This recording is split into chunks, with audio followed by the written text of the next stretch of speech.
Bismillahirrahmanirrahim. Assalamualaikum warahmatullahi wabarakatuh, and Salam Malaysia Madani to everyone who watching this video. Welcome to our public forums entitled Voices for Change, Creating a Bully-Free School Environment. I am Nur Eliani Akila, and it's my honor to serve as your moderator for today's forum's discussions. Bullying continues to be one of the most significant challenges faced by schools today. It can be occurred in many forms, including physical, verbal, social, and cyberbullying. It's affecting students' emotional well-being, academic performance, and also sense of self-esteem. A positive learning environment cannot be achieved when students feel fearful and excluded or unsupported. So, as a future educators, recognize that preventing bullying goes beyond enforcing school rules. It requires teachers to implement effective academic instructions and classroom management strategies that promote respect, empathy, inclusion, and positive behavior. By creating engaging learning experiences, establishing clear classroom expectations, and fostering supportive teacher-student relationship, teachers can help build a safe and inclusive environment where students can feel valued. So therefore, today's forum itself aims to explore the case and classroom management and collaborations among schools, families, and communities can contribute to creating a bully-free schools environment. Before we begin, it's my pleasure to introduce our distinguished panelists. So our first panelist is Ms. Nur Azlin Ahmad, who will be assuming the role of the school's counselors. Our second panelist is Ms. Halviana Grace, who will be speaking as the school's teachers. Our third panelist is Ms. Juliana, representing the non-governmental organizations NGO. And our last panelist is Ms. Siti Nurjana, who will be assumed the role of Education Officer. So without further delay, let's begin our discussions with our first panelist, Ms. Nur Azlin Ahmad. So Ms. Nur Azlin Ahmad, as a school counselor, could you explain what bullying is, the common types of bullying that found in schools, and how bullying affects both victims and also those who engage in bullying? Thank you for our gorgeous moderator. As a counselor, from a counsel perspective, bullying is much more than a teaching. Bullying is a repeated behavior that students intend to hurt, intimidate, or control another student. So bullying usually happens physically, verbally, socially, or even online through cyberbullying. What concerns us about bullying is that it doesn't just affect student safety, but it also affects their emotional well-being and their ability to learn. So when student feels afraid and excluded, they may stop to participate in class, or even worse, they may avoid coming to school. It's actually our responsibility to create a bully-free environment that isn't about dealing with bullying after, but in the classroom. It actually starts in the classroom. So here, teacher plays an important role, like setting a clear classroom and clear expectations. It can encourage students to respect kindness and inclusion. So by that consistently reinforced, students may likely understand that others need to be respected and deserve to feel safe. So Why students became a bullies? That's a question that we all should reflect on because bullying is rarely happens without a reason. However, from a counselor perspective, reality of bullying is actually complex. What I mean is that some students may struggle to manage their emotions and they may looking for attention or even try to fit in the peers environment. So this repeating behavior is actually the experience that they have in their house or even they see on online, like social media. So here is the reason we never justify what bullying is, but instead we should understand to respond in a meaningful way. Like I said earlier, instead of relying on punishments, schools should focus on helping students develop their empathy and emotional awareness. Effective approach like social emotional learning is also need to be conducted in the classroom because students can learn important life skills like managing their emotions, understanding other feelings, or even making a responsible decision. So at the same time, teacher can use positive reinforcement. So by recognizing and praising the kindness and respectful and caring behaviors, by that student will begin to see that those behavior is actually a norm rather than a correction. So as we all believe that bullying actually give an impact to victims, especially the emotional. So emotional impact of bullying on a victim goes far beyond of what we can see. Victims may experience anxiety, fear, loneliness, and low self-esteem. So by that feelings, they will lose confidence to participate in classroom, or even worse, they will avoid to come into school because they simply feel no longer safe in the school environment. So as a counselor, we provide emotional support by helping them to recover from the bullying experience. It requires a whole school community. Like example, teachers can encourage cooperative learning where students can work together in a big group to build trust and respect friendships. So when bullying does happens, restorative practice also can be very effective.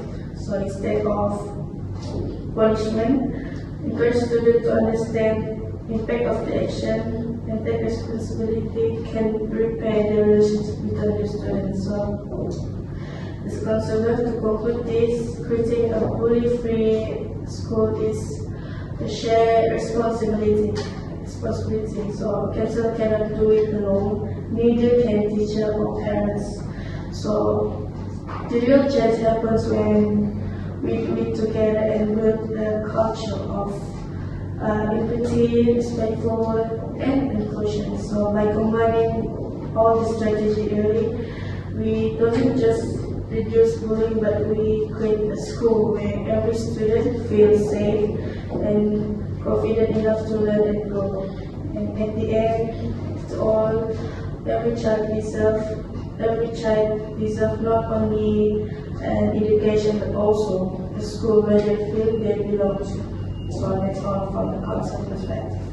Thank you, Ms. Rosalie, for helping us understand the seriousness of bullying and its impact on students' emotional well-being. Your explanations just now remind us that bullying is not merely a disciplinary issue, but one that affects students' mental health, confidence, and overall development.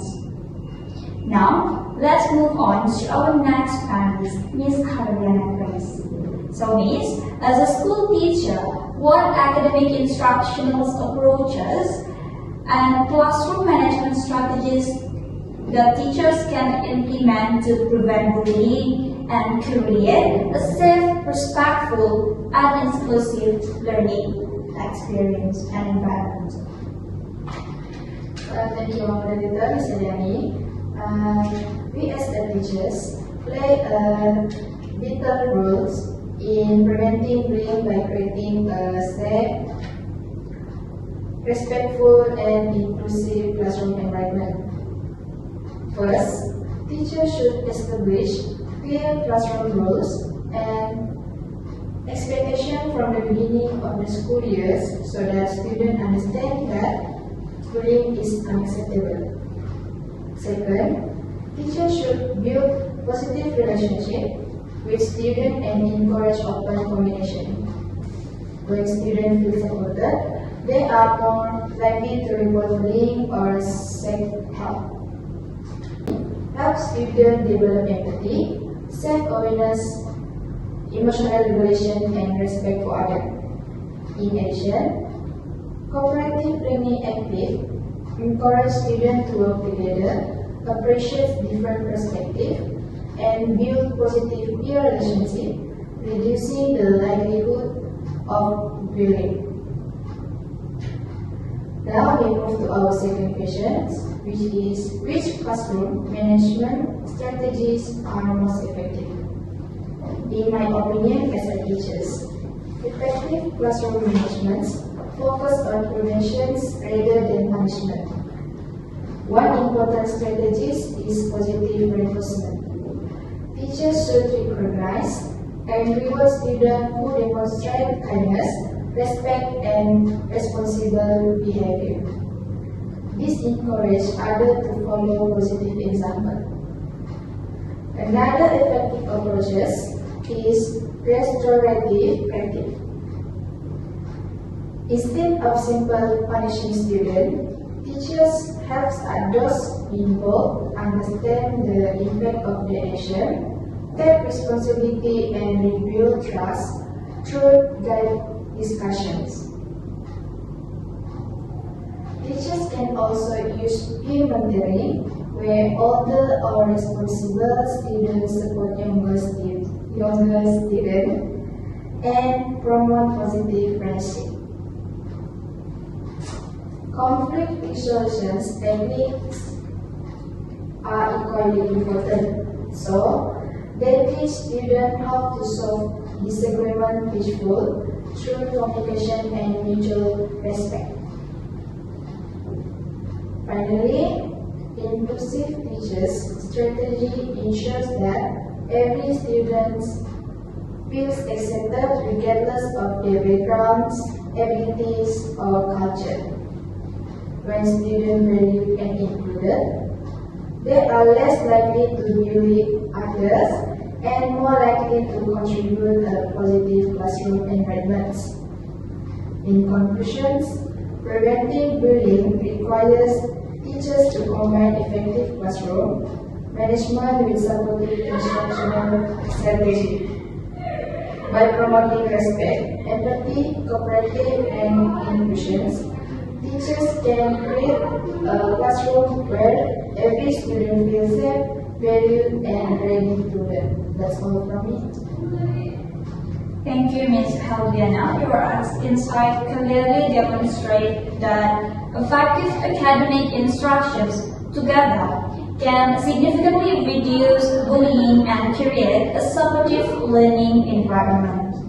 So next we invite our third panelist, Ms. Juliana.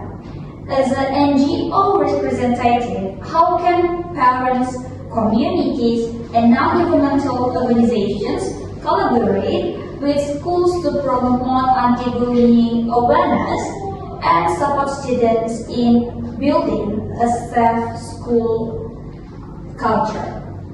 Thank you, moderator, for the question. From the NGO perspective,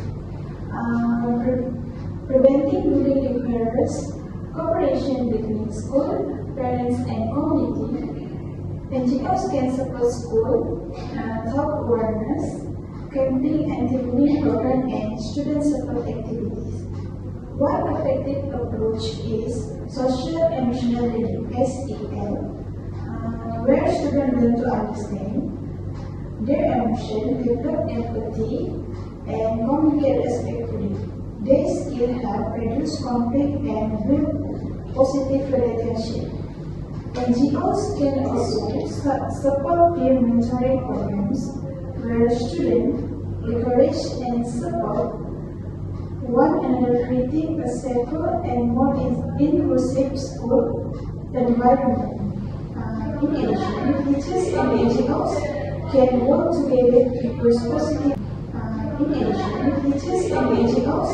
Can work together to push positive performance by recognizing students who demonstrate respectful and responsible behavior.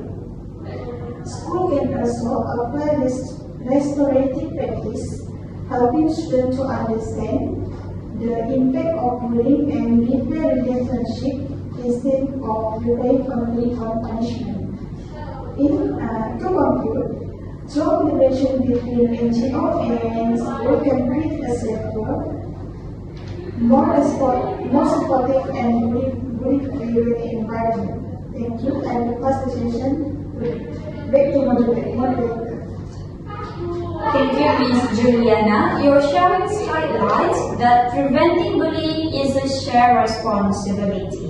When schools, families, NGOs, and communities work together, students benefit from a stronger support system that reinforce positive values both inside and outside the classroom.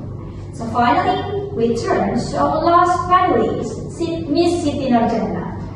So as education officer, could you explain the policies and initiatives implemented by the Ministry of Education to address bullying?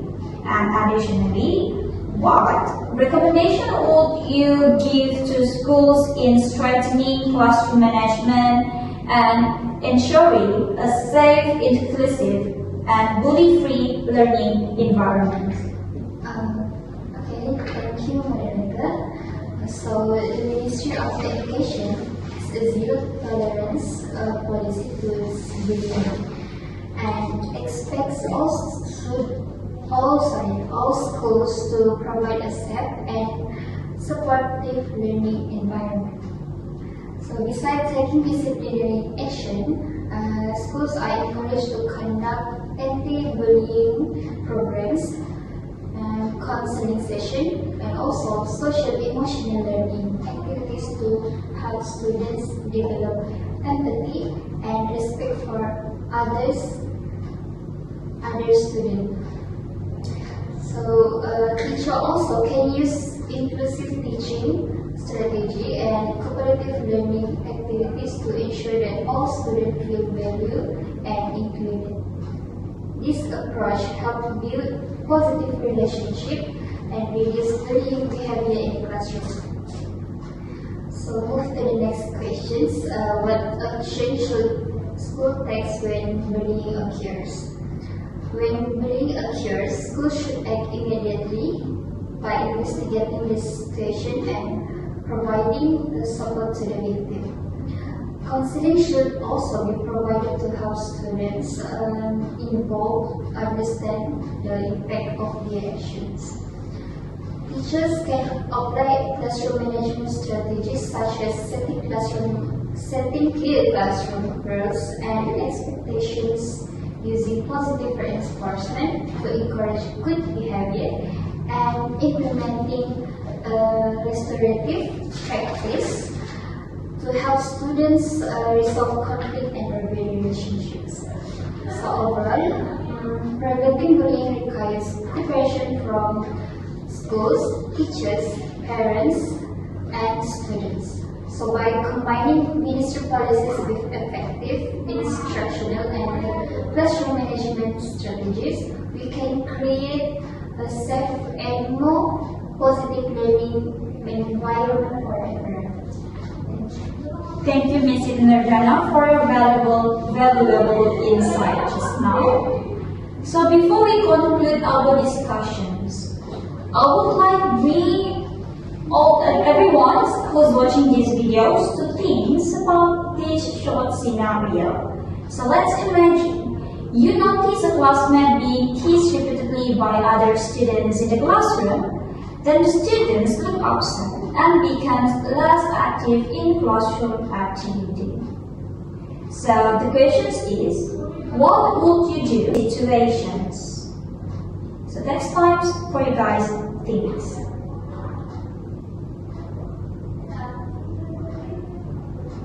A possible actions is to support the victim, avoid encouraging the bullying behavior, and inform trusted teachers or school counselor. So teachers can also help by applying positive classroom management strategies such as setting school expectations, encouraging respect, and creating an inclusive classroom environment. Small actions from everyone can help create a safe and more supportive school environment. And these answers and actions discussed by all our panelists today. So as we come to the end of today's forum discussions, let us reflect on the key points discussed by our panelists today. Today's discussions has shown that bullying is not merely a disciplinary issue, but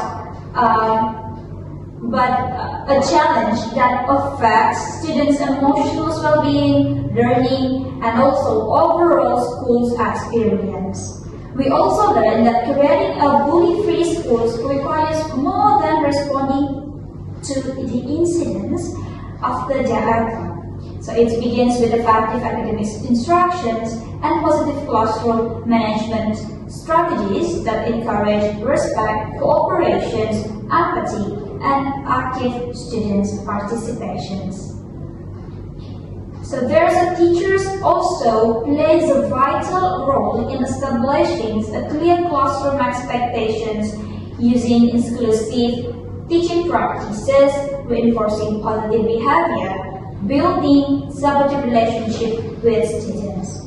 At the same time, school counselor, parents, communities, NGOs, and education authorities must work together to provide safe and nurturing learning environment for every children.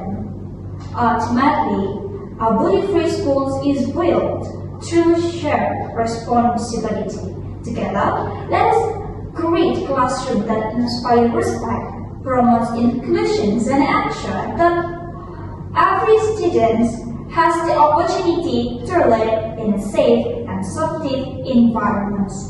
Thank you for your time and attention to watching these videos. Assalamualaikum warahmatullahi wabarakatuh.